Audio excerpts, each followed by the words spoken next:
Okay, let's unpack this. We're diving deep into something really fundamental today. HTML headings, H1 through H6. Stuff that honestly feels so basic, maybe we've taken it for granted. For years, the SEO talk around headings was, well, pretty narrow, wasn't it? It felt like it was just about cramming keywords into the H1. Yeah, just keyword stuffing, Yeah, basically. and that view, it's not just old news. It feels, well, strategically risky now. It really is. So our mission today, I think, is a bit of a structural cleanup for everyone listening. We need to nail down the essential, the guideline-driven ways to master these tags and really understand why they're now so foundational for durable ranking success. We're pulling from insights from pros who've been in the trenches for, 25 years, moving way beyond just quick tactical fixes. It's about seeing headings as core architecture. And that's the shift, isn't it? That's the key thing. Headings aren't just for making text look bigger anymore. They've fundamentally become a core part of how Google ranks sites, tied directly to quality. If you're building a site now, or even just managing one, and you don't get the structure right, you're kind of building on shaky ground. Totally. We can actually ground this in a philosophy. Some call it the hobo philosophy for headings. It's basically structure first, keyword second. The strategy isn't about trying to game the system. It's about genuinely prioritizing the user experience and accessibility. Put those first. So sticking to those white hat guidelines, the official best practices, that's actually a smart, proactive choice because Google's systems are, increasingly built to reward sites that offer that clarity and therefore a better experience. It's hard to shake old habits, though, right? And for so long, it was just keyword, keyword, keyword. Yeah. Now we're saying the structure itself is a ranking signal. Okay, but I need the proof. Is there concrete evidence? Where's the confirmation that these tags are truly critical in Google's systems? Well, the proof is actually public now, thanks to recent legal stuff. Specifically, disclosures from the US v. Google case. They confirmed what a lot of us suspected. Headings aren't just decoration. They are an explicit core part of Google's foundational ranking systems. Wait, really? Something like an H tag actually showed up in, federal court documents? Yeah. Wow, okay. That does give it some serious weight. It does. It shows how the engineers actually view this. Headings feed directly into that base relevance score Google calls topicality, often written as T-star. And that score is built on what they call the ADC signals, anchors, body, and clicks. And the testimony confirmed that having query terms inside headings is, and this is a quote, actually kind of crucial for the body part of that core signal. Okay, unpack that body component a bit more. Because usually when I think body, I just think all the text on the page. Right, but it's more specific here. The body component in this context is about in-page relevance signals. It looks at how often and how prominently your target terms appear in context.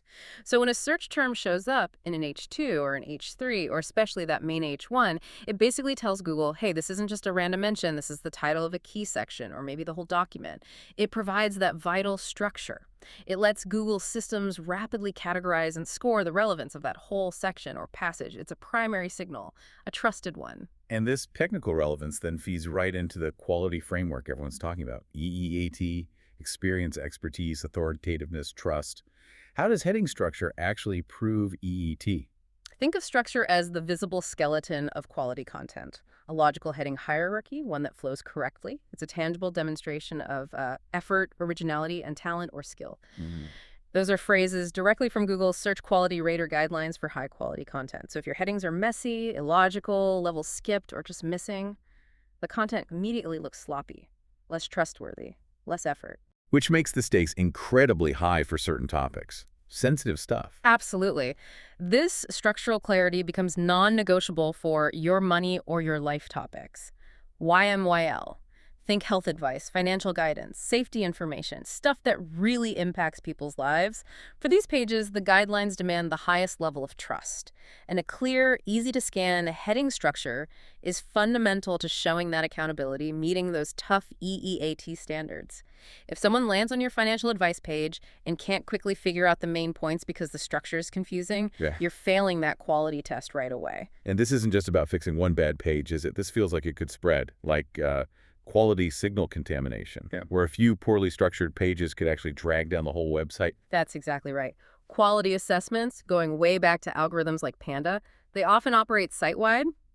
So consistently good heading structure across your entire domain that contributes positively to an overall site quality score, You could call it site authority, maybe.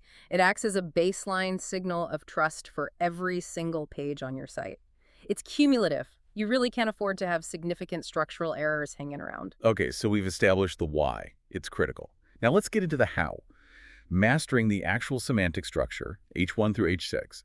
Let's start super basic for anyone still a bit fuzzy. Yeah. Headings are not about visuals. Precisely. That's the first mental hurdle sometimes. Headings are not for styling, not just making text bigger or bolder. Their primary job is defining the document structure. That's their semantic function. The W3C, the main international standards body for the web, they're very clear on this. H1 is the most important, the main theme. And it goes down sequentially to H6 is the least important, the most granular. I like the book analogy for this. Let's make it really concrete. If your web page is a book, Yeah. what are these different H tags? Good analogy. Okay, so the H1, that's your book title. The single main theme or topic of that entire page. It has to capture the core focus concisely. Then your H2 tags, those are your chapter titles. Major sections that break down the main H1 theme, direct components of it. Right, and then drilling down further. Your H3 tags become the sections within a chapter. So subtopics that logically fall under the H2 just before them, and you can keep going if needed. H4s, H5s, until finally the H6 is like the fine print, or maybe a footnote level heading, very specific, very localized subtopics. This whole hierarchy gives your content its logical skeleton, makes it scannable. Okay, I want to push back a little on the sequencing, though, because this feels like a rule that tons of sites break in practice. The W3C says strict sequential hierarchy, right? No skipping levels. Don't jump from an H1 straight down to an H3, for example. But honestly, I see H1 to H3 jumps all the time on sites that seem to rank well. Is that rule really non-negotiable, or just like an old standard people ignore? It's functionally non-negotiable if you prioritize user experience and accessibility, which, as we said, Google tends to reward. When you skip levels, say, jumping from H1 right to H3, you break the logical flow. The outline doesn't make sense anymore. Now, for a visual user just scanning the page, maybe it's just a bit confusing, annoying perhaps. But for someone using a screen reader or other assistive tech, their software relies on that structural outline to navigate. If you skip levels, that outline gets corrupted. They can't easily grasp how the subsections relate back to the main theme. It's a major barrier. Ah, okay. So the risk isn't just that it looks messy, it's that by skipping levels, you're demonstrating a lack of care, a lack of effort, which directly violates those quality rater guidelines we just talked about. Precisely. Google systems and the human raters informing them are looking for content that's logically structured for everyone. A correct, deep hierarchy needs that nesting. Think. H1, Earth, might lead to an H2, Europe, which leads to an H3, UK, then H4, Scotland, H5, Renfrewshire, and maybe even an H6, Greenock. Yeah. Each level has to fit logically under the one above it, like a proper table of contents. That structural requirement makes total sense. But practically speaking, should we feel like we have to use H4s, H5s, H6s just because they exist? Do we need all 6 levels? No, absolutely not. Good question.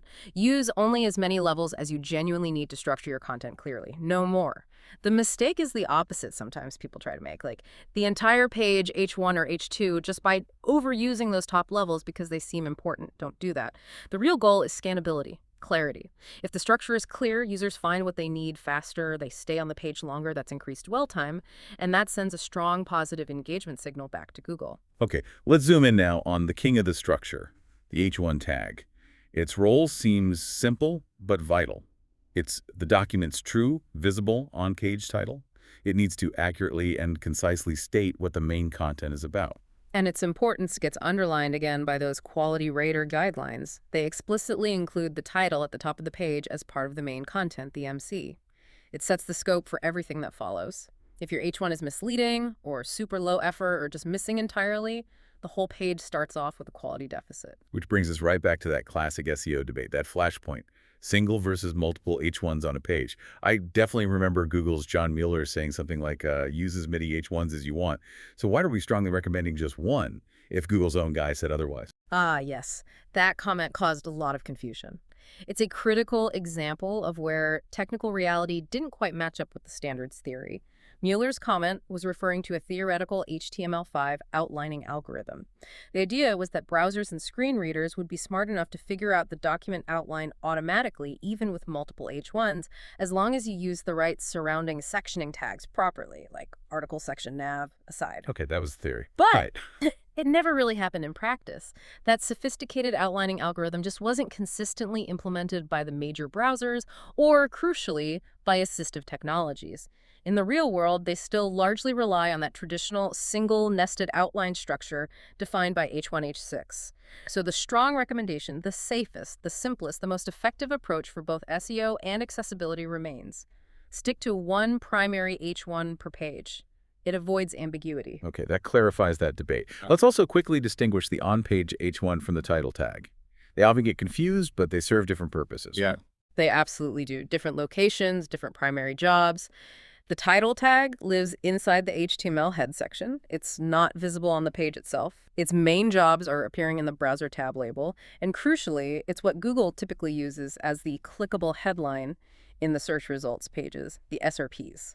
About 87% of the time, apparently. So title is for the SRP and browser tab. The H1 is what the user sees on the page. Exactly. The H1 is inside the body section. It's the visible main title the user encounters when they actually land on your page. They should definitely be closely related, consistent in topic, Right. but they don't strictly have to be identical word for word. Right. I remember the old discussions. Should the H1 and title be identical for maximum keyword reinforcement? Or should you vary them slightly to try and capture more related searches? What's the thinking now? Yeah, that debate's been around forever. The current wisdom tends to lean towards simplicity and focus, generally. While slight variation might theoretically capture a bit more long-tail traffic sometimes, focusing all your main relevant signals on a single core phrase, which often means keeping the title and H1 identical or extremely close, is usually the safer bet. It strongly reinforces the primary topic for Google. The more practical, concrete advice is, definitely avoid repeating the exact page title in a subsequent heading later on the same page.